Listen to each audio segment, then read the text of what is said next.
What happens when Hamas is taken out of the picture in Gaza and the whole world goes nuts? Only this week on JNS on the Quad.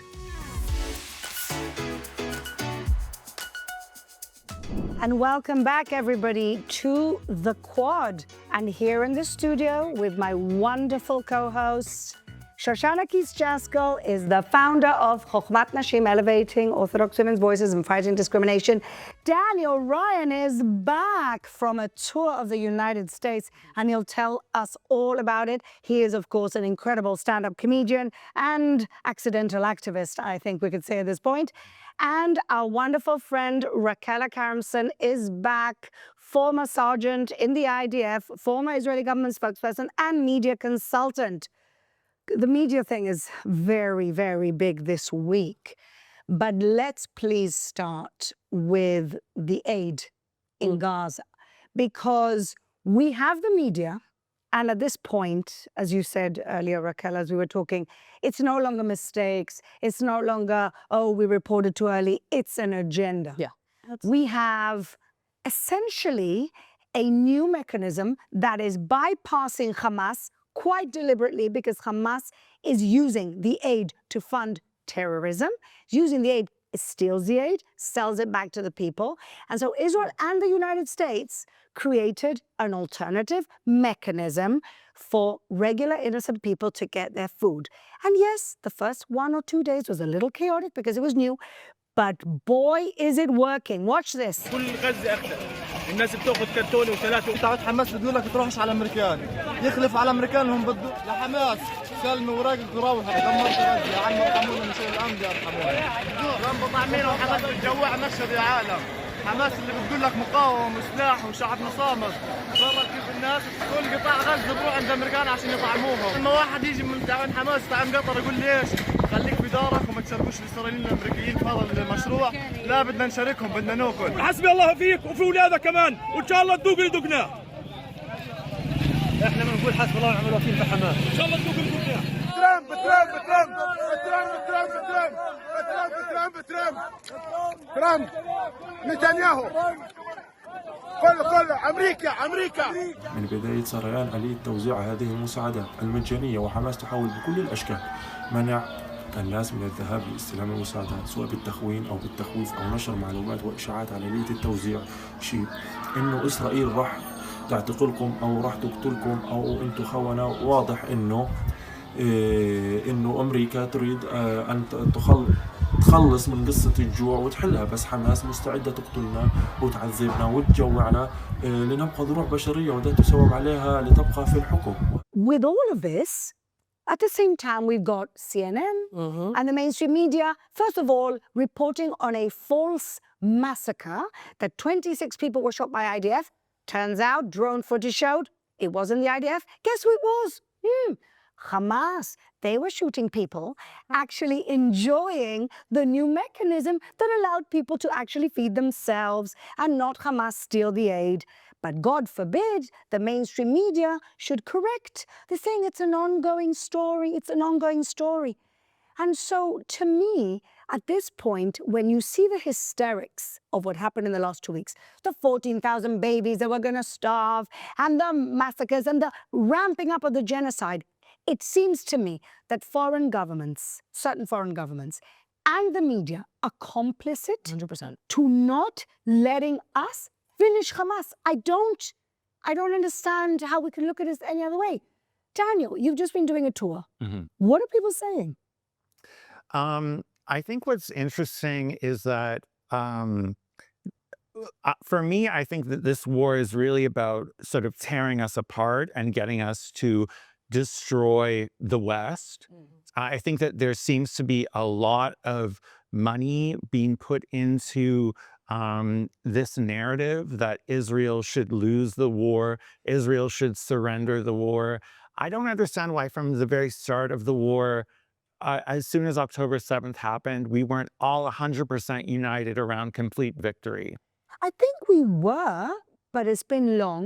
We're not used to long wars. We've lost a lot of soldiers, and not all the hostages are back. So there's fatigue, there's pain, there's trauma, Yeah. and then there's the regular politics. We hate Bibi, we love Bibi. Right. Exactly. But from a civilizational perspective, I think we should have always been let them go instead of bring them home. Don't even I get me think there were so many messages and so many things where we were all ended up pitted against each other and divided along the lines of Democrats versus Republicans. If we had all 100% just been behind Israel, but we're sort of seeing the results of 20 or 30 years of subversion against Israel and a distortion of cause and effect. And it's really just this war on reality. Yeah. And I wish that we would stop reacting to every little news story. We see now that these stories are always false.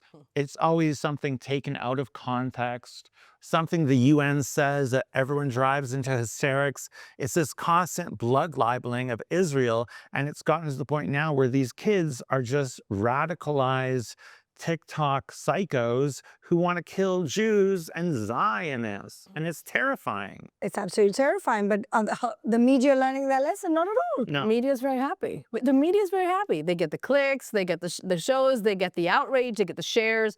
I was scrolling through CNN's Instagram, forgive me, God, because it happened to come up and I saw it. I'm like, wait, what? Like, I'm living here and I know this didn't happen. What are they saying? And I'm scrolling through and I'm thinking, if I didn't know better, if I didn't live here, if I wasn't informed, I would also hate Israel. If all I did was watch CNN or other mainstream media or just X, I would think Israel was the devil incarnate. Yes. And I would agree that it needs to be off the face of the planet. This is what a blood libel is, right? Yeah. This is what scapegoating Jews, scapegoating Israel has been throughout history. The Jew brought the plague. The Jew brought the poison in the wells. The Jew is the reason we are failing economically. Yeah. Israel is the reason there's evil in the world. Take care of Israel because nobody wants to take responsibility. It just feeds their desire to know, like, if the world would be happy if Israel didn't exist. Why, that absolves me of any responsibility, doesn't it? Because the only responsibility it gives me is to get rid of the Jew. Well, that's easy enough.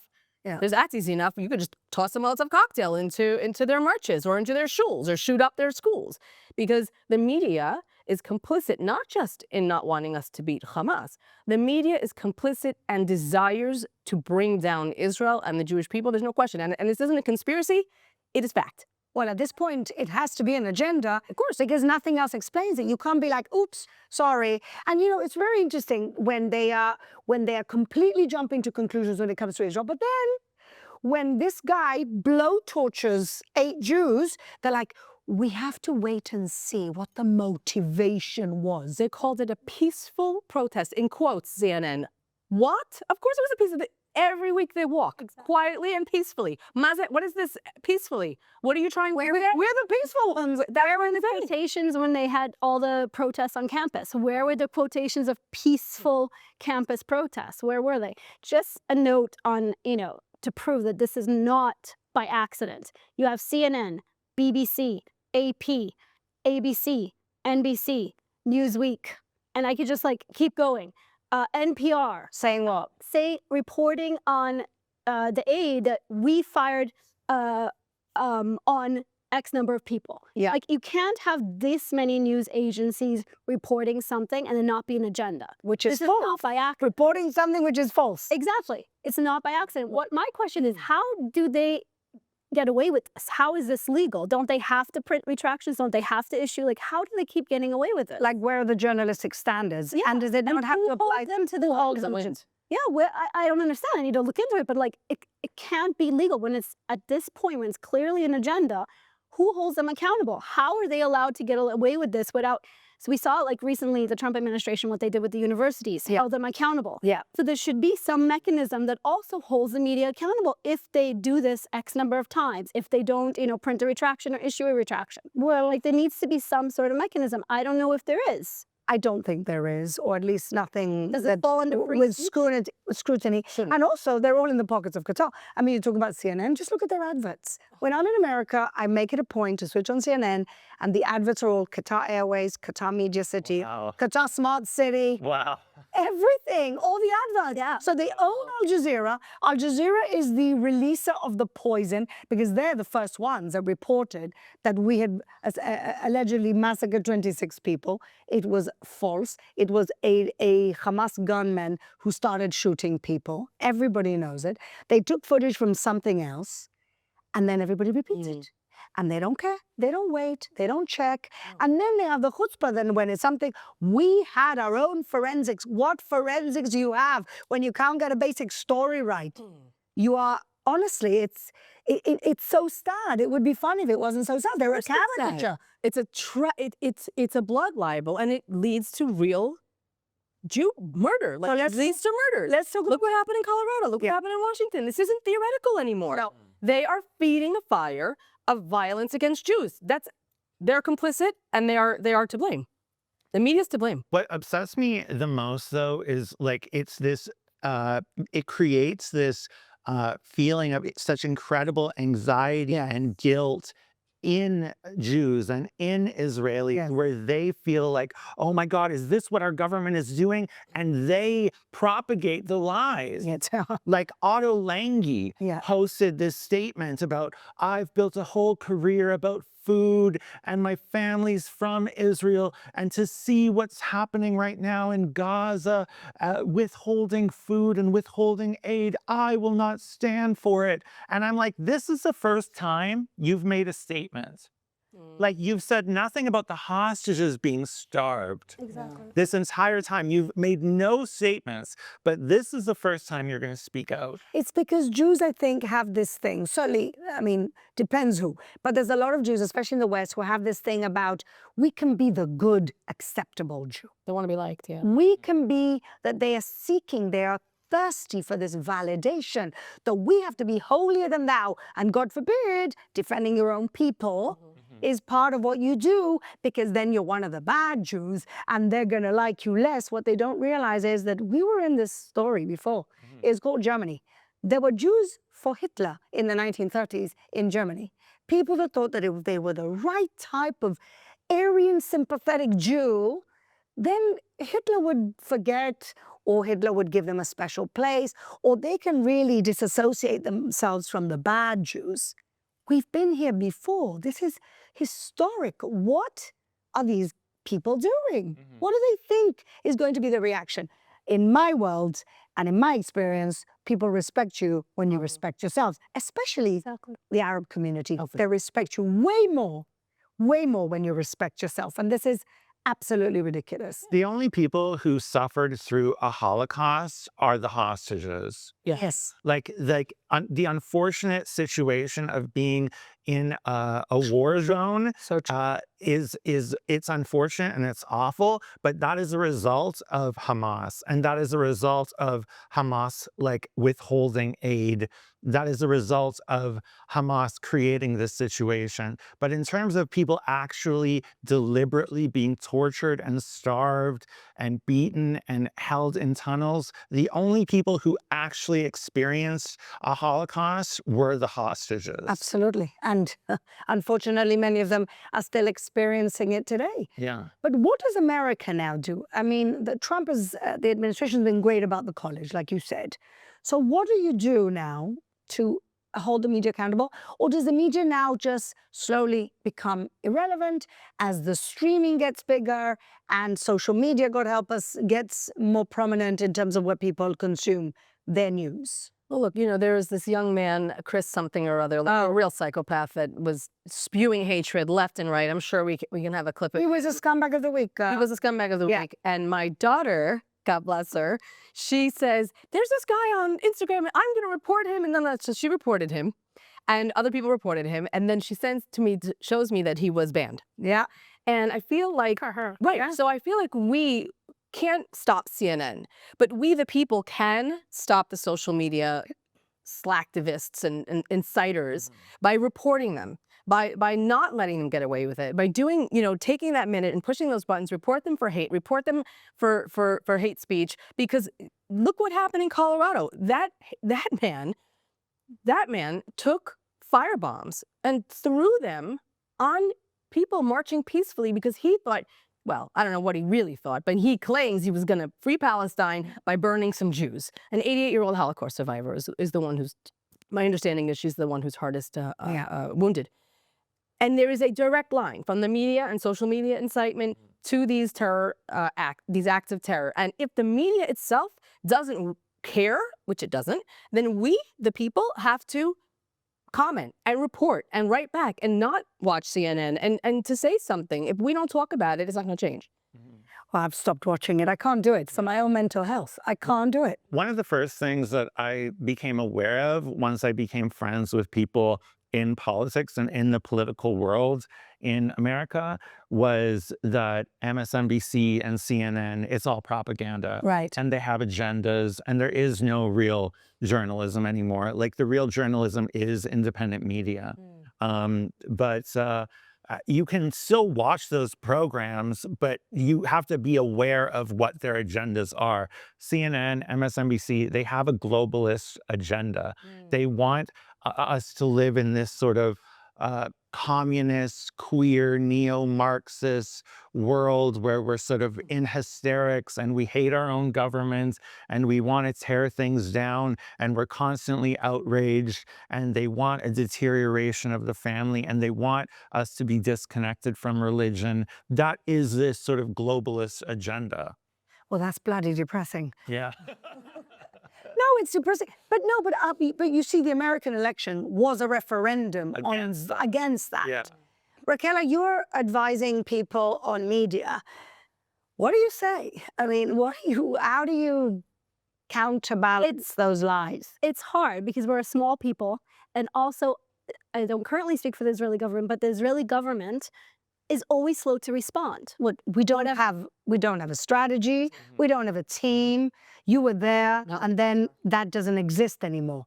Exactly, but also I think the Israeli government is already stretched so thin between everything, and they just don't see it as the priority that it is. That's number one. Yeah. It is really, people are like, it's the 8 fronts. Okay, but how do you treat the 8 front? How do you train for the 8 front? How do you get ahead of it? So we're small people, we're behind in our reaction anyway. That doesn't help us. But I also think, what you're talking about with streaming and with, not letting it go. At the same time, even though we're small people and we're behind on things, we can't let it go. We can't let it go because this is what happens. Yes. It does have a direct impact on hate crimes, on killing Jews, on endangering Jews. So we can't let it go. We have to do our best to get out there and counter it as best we can. Yeah. We can't let it go, unfortunately. I hope that they will, as streaming and, people like the free press and stuff like that gains traction, the tides will eventually turn. And maybe a mechanism, what I think really needs to happen is, I don't know if it's a petition, I don't know what needs to happen, but the media needs to be held accountable. Because I think it's crossing the line of free speech with, all the incitement of racial hatred. Exactly. When That is what we're doing. when it's directly impacting the lives of a minority, it is crossing the line of free speech. And I think something needs to be done. So I don't know, I would appeal maybe to lawmakers to take this on and figure out where is the line. I don't know if they're going to hear me saying this, but I feel like holding a media accountable for what they say could help if somebody figures out how to do that. It just feels to me that they've given up. You know what I mean? Like the West. Oh. When you look at England, you had the UK, you had the Defense Secretary saying last week, we've lost control of our borders. Yeah. And it's almost like they're just sitting back and saying, yeah, we're being colonized by jihadis, and demographically we can't do much about it. I think America's fighting back. I think Europe is not. I mean, I don't know about Canada, but it just feels like there's this lack of vitality that we still have, but everybody else is like, Well, they don't feel they have something to fight for, right? Like, what are the British people? What have they been trained to believe in? What are your values? What's your value? that they hate their country. What do you believe in? What's worth fighting for? Absolutely. If you're not taught that you have something worth fighting for, and your family, your home, your country, or whatever has values, so I guess sitting back and watching someone take it over isn't a big deal. But we, thank God, have something to fight for. And I think our young people have proven that over and over and over again. Absolutely. And if Heroes. we don't instill in our children and our people the values, the importance of believing and standing up for what you have, then you're going to lose it. Absolutely. We have heroes, not couch potato warriors, typing warriors, which is what everybody else has, it seems. Terrible. It's really This point that you make, though, is an excellent point, because I think people ask me sometimes like, how could some of these things take hold in the U.S.? You know what I mean? Like, how did this run rampant in campuses? And I think the answer is what you're saying. If you don't know who you are, anyone coming along with any agenda sounds better than the unknown. So if you don't know who you are, you don't know what you stand for, you don't know what your country is great about, then obviously anybody coming along and saying anything and say, get behind this cause, it's a normal human reaction to want to fight for something, to get behind a cause. You're going to get behind the cause because you don't know anything. But this is why Daniel's correct. This is a civilizational Right. insurgency, Right. essentially, where people have been stripped of their cause, their values. They've been superimposed a fake, woke, completely ridiculous, artificial struggle. Not that there are not, things that you have to fix in society, but they've been given this struggle. That the Jews, of course, are at the bottom of the Jews, and then the white straight man are down from the Jews, and that's it. And so these are the evil people. This is what you fight for, and who's going to fight? Right. Well, and people live in their own little fishbowl of their own little problems. True.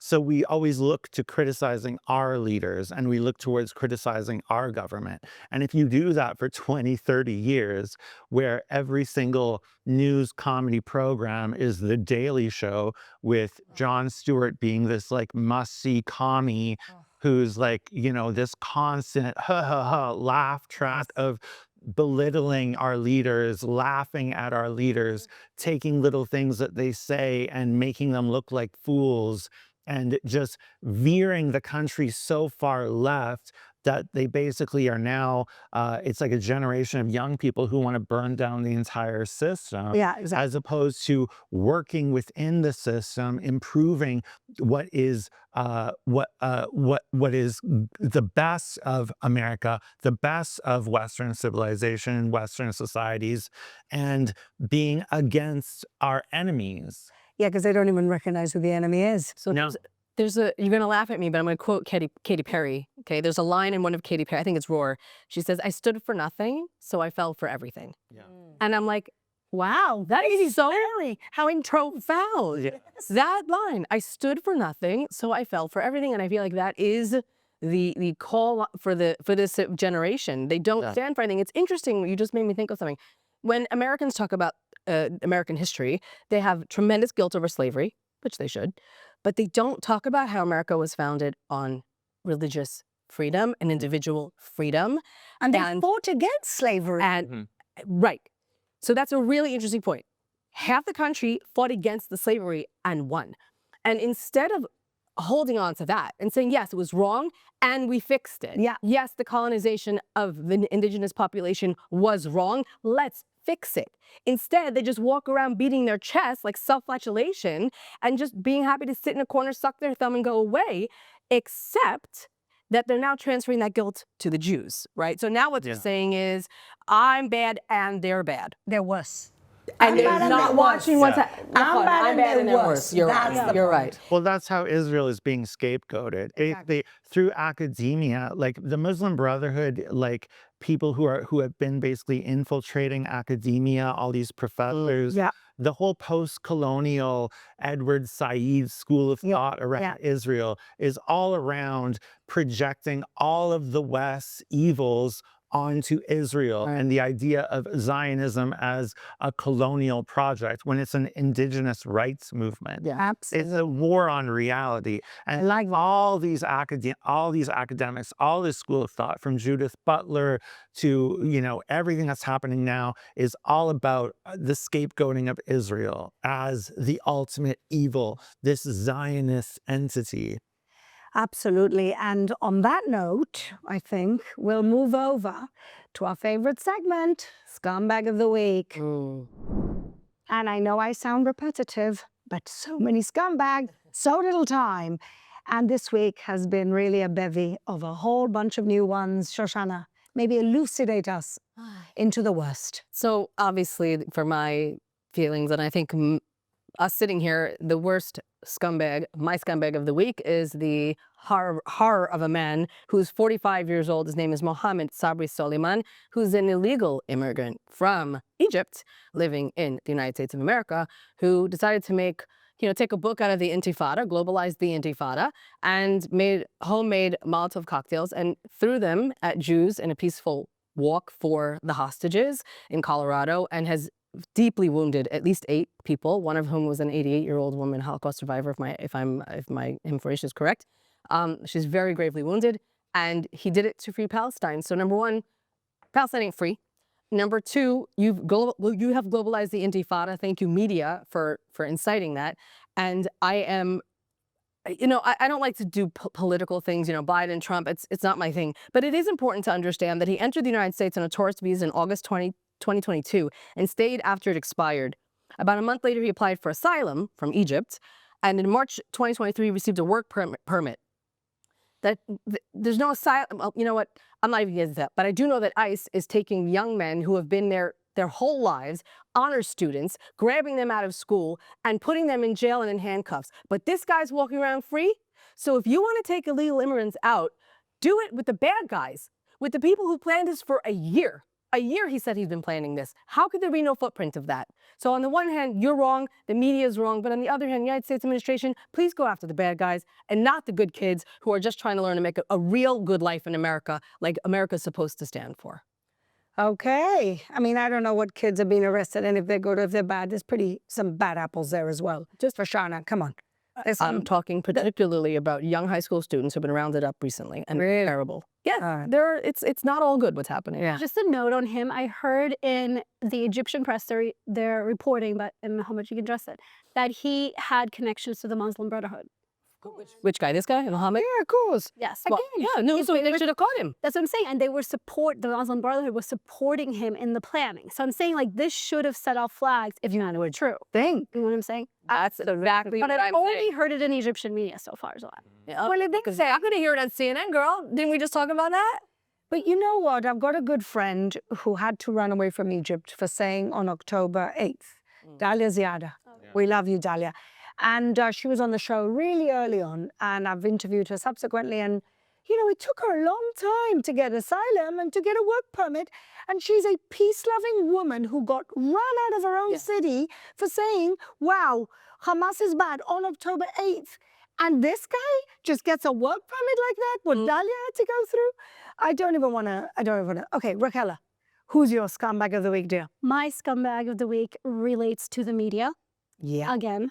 So I've noticed, I'm not a big fan of Piers Morgan, but I watch his show regularly because he is always talking about the topic of Israel-Palestine, the conflict. Yeah. Which is interesting. There's nothing else going on in the world. I know. It's like nothing else going on in the world, nothing in Syria, nothing in, Yemen. Anyway, but I always watch him, and he's had you on. He does his best on his uncensored show to, like, bring on a balanced viewpoint. But recently, as of, I would say, the last, month or two, something is up. I don't know what it is, but he's been acting very strange. 3 episodes in a row, he had people on who were just saying such blood libels. He had this doctor, I forgot his name, on, who claimed that his 73 members of his family died in Gaza, including his late mother. If you simply search this guy's LinkedIn, you will see his mother died in Egypt of a heart condition. She did not die in Gaza. It has got nothing to do with anything he was talking about. And then he had on your dear friend that you were on with. What was his name? Oh, Norman Finkelstein. Oh, God. Sweaty Finkelstein, yes. He had him on, and Betty Morris. Oh. And then he had, just yesterday, again, he was at it. It's very strange. There seems to have been a switch with Piers Morgan. Yes, it's called a check from Qatar, dear. I can't prove it yet. No, we can't prove it, but something is definitely up. when you look at his interview with Tucker Carlson, who is, everybody knows, in the pocket of Qatar, as well as Mehdi Hassan, none of these people are actually genuine. None of these people really believe what they're saying. And in fact, Raquela, Raquela is also a body language expert. So perhaps share with us your insight It's my first career. So what took me off is, like I said, I watch his program regularly. So I have what we call a norming for how he usually acts. And in the last couple of interviews that I've seen, especially the last 3, he had some micro expressions when, these people were spewing all of their blood libels that indicated he didn't really agree with what they were saying.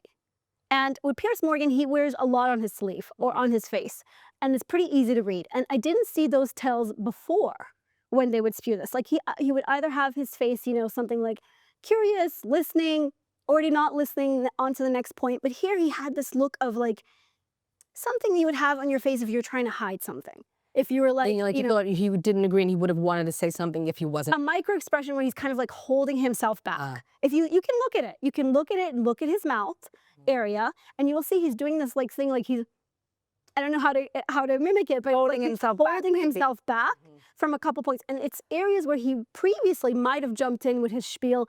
Listen, I do believe Israel has a right to, self-defense. I do believe, but has it gone beyond? He didn't jump in at all. I think there's 2 explanations. There has to be. One is that he, like everyone else, has become a stooge of Qatar because they're sponsoring his show, whatever. Remember, the show is private. It's free. It's not part of a network anymore.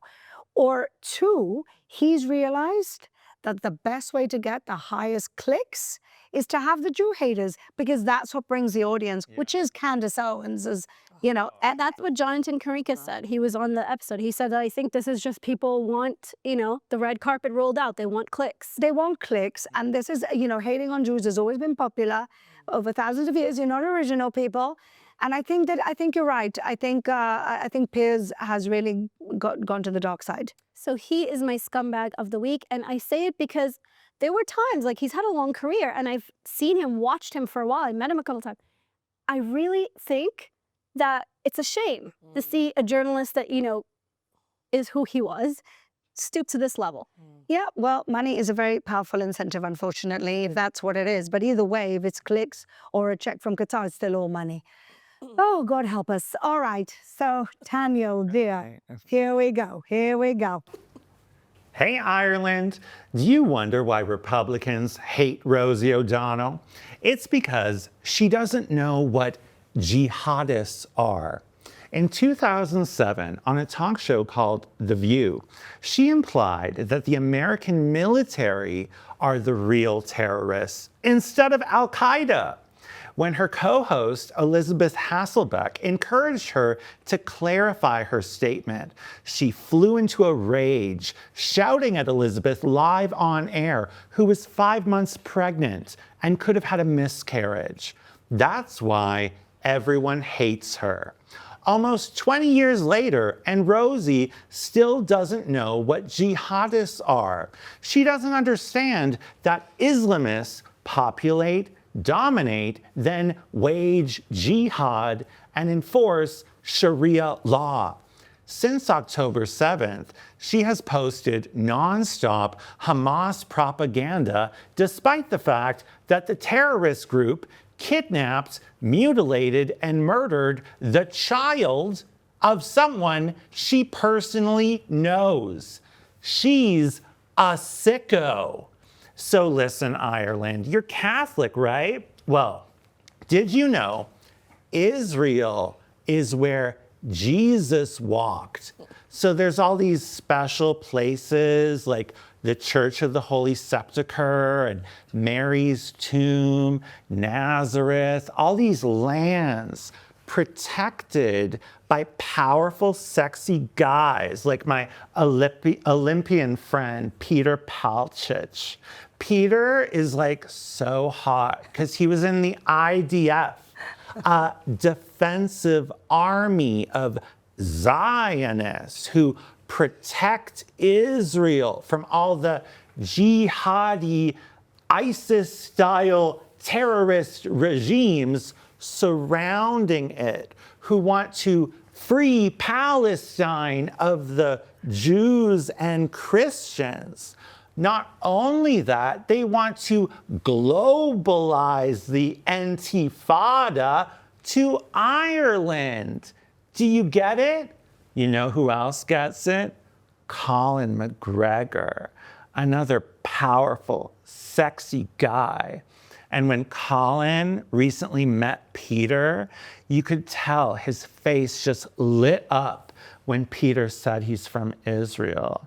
See, there's never been a Muslim majority democracy. They always wage jihad when their numbers are strong enough. It's this pesky 1400-year pattern. That's why we need strong men to protect us from these jihadists and the morally demented, Jew-hating, soggy lesbians who empower them. What an utter disgrace to our holy Jewish nation. Oh, nobody says it's like Daniel Ryan. But you know, it's interesting because I don't think she came out in the foreign media, but there was just an interview, an in-depth interview with Emily Damari, who basically spoke and shared that she's a lesbian and that she had to keep it really quiet because if she would have said anything, they would have killed her instantly. And she said that one day she was speaking to one of the guards, one of the terrorists, and she said, what would you do if your brother was gay? And he said, I would kill him. He said, but it's your brother, it's your blood. If he was gay, I wouldn't think twice, I'd kill him. So, you know, we know this is the reality, and then you have these idiots, jihadi lesbians, as you say. So Anyway, I can't. I know, it's like at a certain point you're just like, like explaining the universe. I can't explain it. I can't explain it. I can't explain lesbians who are pro global anti-Intifada. who would be hung by their, you know what. Anyway, absurd. all right. You would think they would be behind Emily, but No. Talking about another, I guess, another scumbag. My scumbag of the week is Emmanuel Macron. Now, Emmanuel Macron doesn't have any problems in this country, of course. No, their health system is going to pot. They've got some real economic issues in France. They've got a huge immigration problem. He doesn't have enough, but he's decided that he wants to focus his time on condemning Israel and calling and organizing a conference to establish the two-state solution. And he even says that in that conference, he's going to announce it. France is going to announce a two-state solution. What that's going to look like, he doesn't know. The fact that 94% of the Palestinians are living under the Palestinian Authority, which is a kleptocracy, and people are not doing well there because the leadership steals money and have all become billionaires. The fact that the other part of what was left of Palestinian autonomy is Hamas in the Gaza Strip, that shouldn't bother Emmanuel Macron, because the main thing is to be performative and to calm down the jihadists in his own country, to let them live and be happy with him another day, for him to get re-elected, for eventually to bring down their country, because that's what's going to happen. So this is Emmanuel Macron, who is honestly at this point, I can't even look at him, but I always love a scumbag with a happy ending. And the happy ending was that his wife just slapped him in the face in front of the entire world as he was getting off a plane.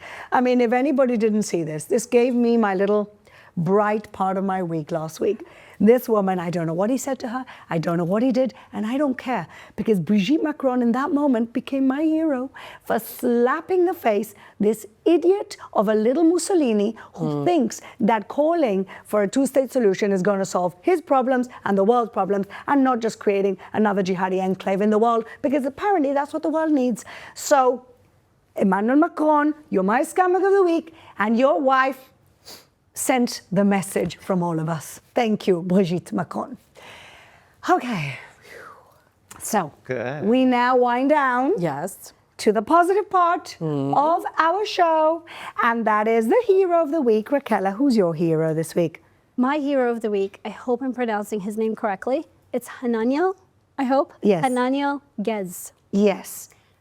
This man, the courage that he is exhibiting is beyond. And I say this a lot. I know we always say this, like the Israeli people, Israelis are courageous and resilient. This man was on the way with his wife 3 weeks ago to the emergency room because she was in labor. And they were shot, their car was shot at by Palestinian jihadi terrorists. They were all injured. She was shot. She was shot in her stomach through the womb. He pulled her out under fire, being injured himself. He did his best to keep her alive. At one point, she passed out, tried to resuscitate her. The emergency personnel came, rushed them to the hospital. She was pronounced dead there. The emergency had to do a cesarean section. Yeah. They pulled the baby out. The baby had been injured as well. The baby's then put on life support and lives 15 days. And he gives him the name Ravid Chaim. Ravid was one of the people who came to rescue them. And Chaim, he thought if he gave him the name Chaim, Life. and everyone prayed, he would live. The baby passed away last week, a few days ago. This man, as a father, I think also of, the Bibis father, Yeah. Yarden Bibis, as a father to survive this happening to your family. Yeah. I always remember Anne Frank's father, and I read a lot of his writings and how he talked about the difficulty that he survived and none of his family members did. Yeah. Now, they do have 3 other children, so I hope he will take it as his survival is for them. Yeah. But I cannot imagine the weight of surviving this attack, your wife dying, your baby hanging on for 15 days, giving you that hope, and then passing. He gave eulogy speech, whatever it is, at the baby's funeral, with the baby right there in someone's arms next to him. And he spoke about strength, about resilience, about not giving up, about not giving in, about understanding that we are strong and we will overcome. I know. This reminds me of Hirsch Goldberg's mom. Like, where does the strength come from? You know what I mean? And I watched that, and so he is my hero of the week. And I hope that whoever can give support to this family. I heard something, the grocer in their area actually has the name Ravid as well. And when he heard about their story, he said that he's going to give them groceries for life. I saw that. Anyone else who can help this family in that vein, please do.